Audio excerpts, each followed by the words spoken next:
बड़ा आया एसडीएम बनाने वाला। एसडीएम बना नहीं जाता, एसडीएम पढ़ के बनना पड़ता है। तुझे पता भी है पीसीएस की परीक्षा में कुल कितने पेपर होते हैं? कहाँ तू सफाई कर्मी और मैं कहाँ एसडीएम। तू किस तरह सपने देख रहा है कि मैं तेरे साथ रहूंगी और वह भी तेरी पत्नी बनकर। तुम लोग यह मेरे साथ अच्छा नहीं कर रहे हो। कम से कम ऊपर वाले से डरो ज्योति, ऐसा अनर्थ मत करो, नहीं तो लोग अपनी बहू बेटियों को पढ़ाना लिखाना बंद कर देंगे। दोस्तों, आज की हमारी कहानी बहुत इंटरेस्टिंग होने वाली है, इसीलिए हमारी कहानी को बिना स्किप किए पूरा देखें।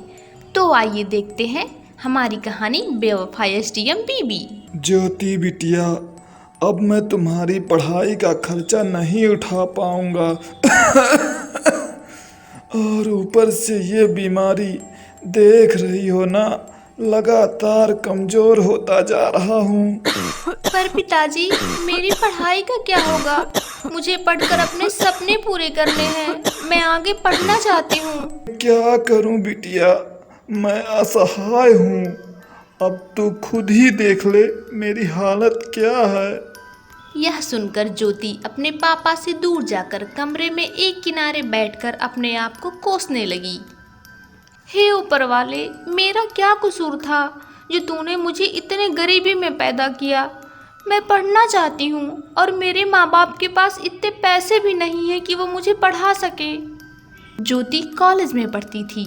बीमारी के बावजूद भी उसके पिता उसकी पढ़ाई की जरूरतों को भरसक पूरा करने का प्रयास करते थे। लेकिन अब ज्योति के पिता की हालत दिन ब दिन बिगड़ती ही जा रही थी। ज्योति बचपन से ही पढ़ाई लिखाई में बहुत होनहार थी। कॉलेज में पहुंचने पर पहले तो गरीबी के कारण उसका कोई दोस्त नहीं बनना चाह रहा था। अक्सर उसकी क्लास की लड़कियां, वो देखो गांव की गवार आ गई, पहनने ओढ़ने का तो सहूर ही नहीं है, चली आई है कॉलेज में पढ़ने। हाँ हाँ, देखो तो आज कौन से कपड़े पहन कर आई है, जैसे लगता है अपनी मौसी के यहाँ से आई हो। कॉलेज में जिसको पढ़ाई करना था वह पढ़ाई करता और जिसको मस्ती करना था वह मस्ती। ऐसे ही कॉलेज में सभी का एक साल बीत गया और जब फर्स्ट ईयर का रिजल्ट आया तो रिजल्ट देखकर कॉलेज के सभी लड़के और लड़कियां हैरान थे। फर्स्ट ईयर टॉप करने वाला कोई और नहीं, ज्योति ही थी। ये कैसे हो सकता है? ये गवार कैसे टॉप कर सकती है? हाँ यार, यही तो मेरे गले भी नहीं उतर रहा है। लेकिन हो सकता है वह घर पर खूब पढ़ाई करती हो। हाँ, यहाँ भी तो वह जब देखो लाइब्रेरी में ही बैठी रहती थी और कोई लेक्चर मिस नहीं करती थी। ज्योति अपने टॉप करने की खुशखबरी लिए अपने घर पहुंची तो उसकी माँ, ज्योति, तेरे पापा तुझे कब से बुला रहे हैं, जा सुन क्या कह रहे हैं। हाँ माँ, आज मैंने अपने कॉलेज में टॉप किया है। बेटी, लगता है अब मैं कुछ ही दिनों का मेहमान हूँ, इसलिए मरने से पहले मैं तुम्हारे हाथ पीले करना चाहता हूँ। मैंने तुम्हारे मामा से बात की है, वह एक रिश्ता बता रहे थे। लड़का अभी प्रयागराज में रहकर पढ़ाई कर रहा है। पर पिताजी, अभी मुझे। देख रही है ना तू अपने बाप की हालत, तुझे तो बस अपने पढ़ाई की ही पड़ी है। हम लोग तेरी शादी करके तुझे विदा कर दें, उसके बाद तुम्हारी किस्मत। तेरे घर वाले अगर तुझे पढ़ाएंगे तो पढ़ना, नहीं तो चूल्हा चौका बर्तन तो है ही। बहुत नानुकर करने के बाद भी ज्योति की शादी आलोक नाम के एक लड़के से हो गई। आलोक भी पढ़ने लिखने में बहुत अच्छा था। शादी के कुछ दिनों बाद ही आलोक, ज्योति, मेरा राशन पानी बांध दो, मुझे प्रयागराज निकलना है। अब कई भर्तियां सामने हैं और कुछ का तो इंटरव्यू भी है। अब यहाँ रुकना सही नहीं है मेरे लिए। ठीक है आलोक जी, आप खूब मन लगाकर पढ़ाई कीजिए, मैं हर कदम पर आपके साथ हूँ। मुझे पता चला है कि तुम भी पढ़ने में बहुत अच्छी हो और अपने कॉलेज की टॉपर भी हो, तो क्यों ना तुम भी मेरे साथ चलकर प्रतियोगी परीक्षाओं की तैयारी करो। आलोक ने तो जैसे ज्योति के मन की बात कर दी हो। यह सुनते ही ज्योति खुशी से बोल पड़ी, आलोक जी, एक बार आप मम्मी पापा से परमिशन ले लीजिए, फिर हम दोनों मिलकर खूब पढ़ाई करेंगे। मैं आपको कुछ न कुछ बनकर ज़रूर दिखाऊंगी। वैसे मेरा सपना एसडीएम बनने का है। माँ की चिंता तुम बिल्कुल भी मत करो, मैं उनसे बात कर लूँगा। बस तुम भी अपनी तैयारी करो मेरे साथ चलने की। आलोक अपने माँ बाप से इजाज़त लेकर ज्योति के साथ प्रयागराज आ जाता है। दोनों खूब मेहनत करके पढ़ाई करते हैं। आलोक कई इंटरव्यू देता है लेकिन सफलता हाथ नहीं लगती। ज्योति, क्या करूं? थोड़े थोड़े नंबर से रह जा रहा हूं। तुम्हारे यहाँ आ जाने से अब खर्चे भी बढ़ गए हैं। मैं सोच रहा हूँ यूपी गवर्नमेंट की ग्रुप डी में सफाई कर्मी की भर्ती आई है, उसका भी फॉर्म डाल दूँ। हाँ आलोक जी, उसमें तो आपका हो ही जाएगा।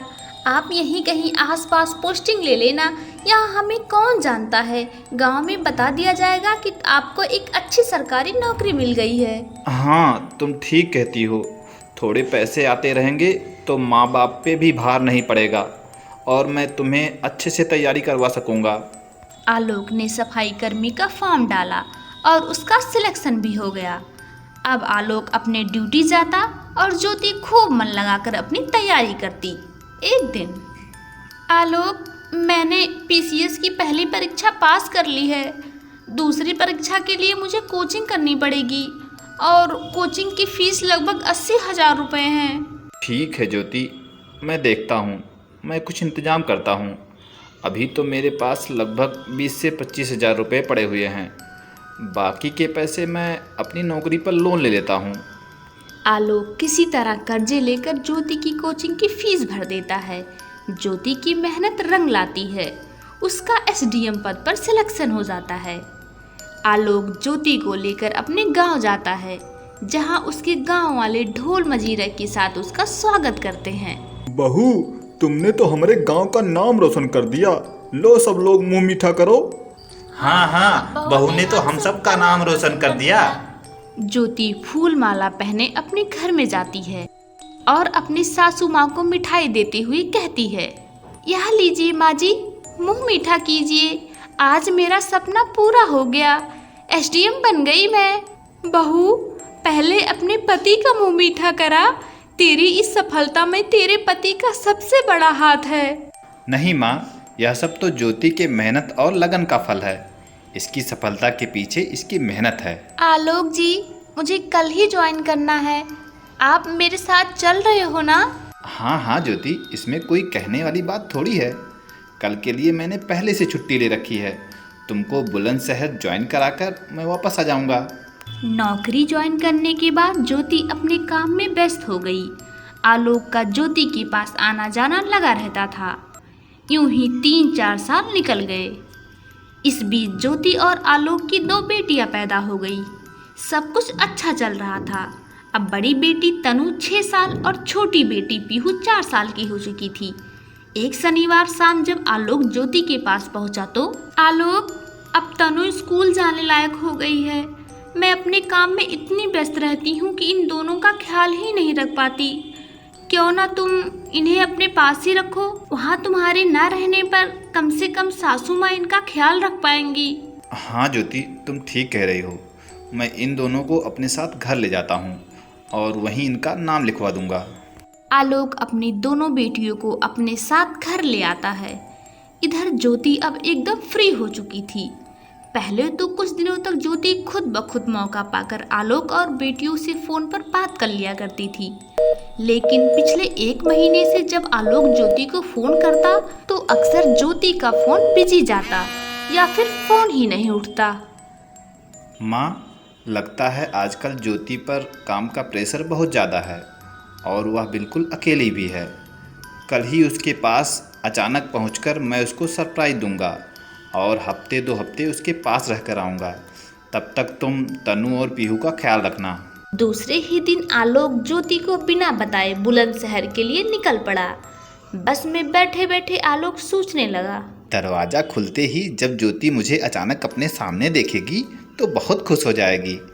नौकरी ही ऐसी है बेचारी की, दिमागी तौर पर थक जाती होगी। ख्याली पुलाव लिए खुशी मन से आलोक ज्योति के दरवाजे पर पहुंचकर डोरबेल बजाता है। जैसे ही ज्योति दरवाज़ा खोलती है, आलोक, तुम इस वक्त यहाँ?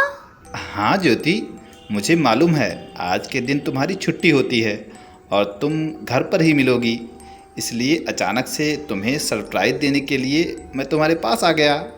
देखो तो माँ ने तुम्हारे लिए क्या बनाकर भेजा है। इस तरह बोलते बोलते आलोक घर के अंदर चला गया, लेकिन घर के अंदर जाते ही आलोक की सारी खुशियां जैसे मिट्टी में मिल गई।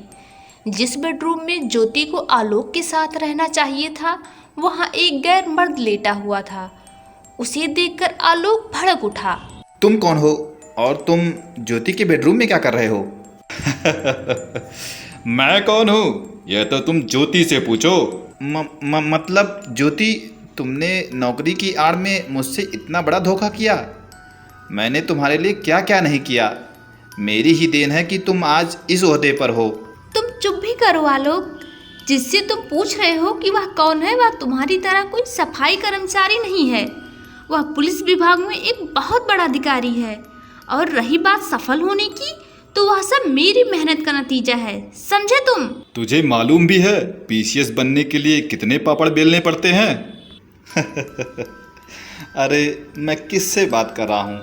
इसे तो यह भी नहीं मालूम होगा कि इस पद पर पहुँचने के लिए कितने कितने स्टेप से गुजरना पड़ता है। ज्योति, तुम दोनों यह अच्छा नहीं कर रहे हो। इसका परिणाम तुम्हें भुगतना पड़ेगा। तुमने एक पवित्र रिश्ते को बदनाम कर दिया है। मेरा नहीं तो कम से कम उन मासूम बच्चियों के बारे में सोचा होता। मुझे नहीं रखना किसी से कोई मतलब, न तुमसे न तुम्हारी उन बच्चियों से। तुम्हारे लिए यही सही होगा कि तुम चुपचाप यहाँ से चले जाओ, नहीं तो हम दोनों मिलकर तुम्हें इस तरह फंसाएंगे कि तुम कभी सोच भी नहीं सकते। अपनी पत्नी के मुंह से इस तरह की बात सुनकर आलोक बहुत दुखी हो जाता है। वह वापस अपने घर आ जाता है। वह अपनी पत्नी और उसके बॉयफ्रेंड के खिलाफ पुलिस में कंप्लेंट दर्ज करवाता है, लेकिन ज्योति और उसका बॉयफ्रेंड उन सारी कंप्लेंट को रिजेक्ट करवा देते हैं। थक हार कर आलोक मीडिया की शरण में जाता है। मीडिया जब आलोक के मुद्दे को हाईलाइट करती है, तब बड़े अधिकारी इस मामले की जांच करवाना चालू करते हैं। दोस्तों, आज भी आलोक और ज्योति का केस न्यायालय में है। गलती किसकी है, यह तो भविष्य के गर्त में है, लेकिन ज्योति ने आलोक के साथ जो धोखा किया, उसकी वजह से ना जाने कितनी ऐसी लड़कियां जिनके पति और घरवाले उनको बाहर भेजकर पढ़ाई करवा रहे थे, वे अपनी लड़कियां और पत्नियों को घर वापस बुलाने के लिए मजबूर हो गए।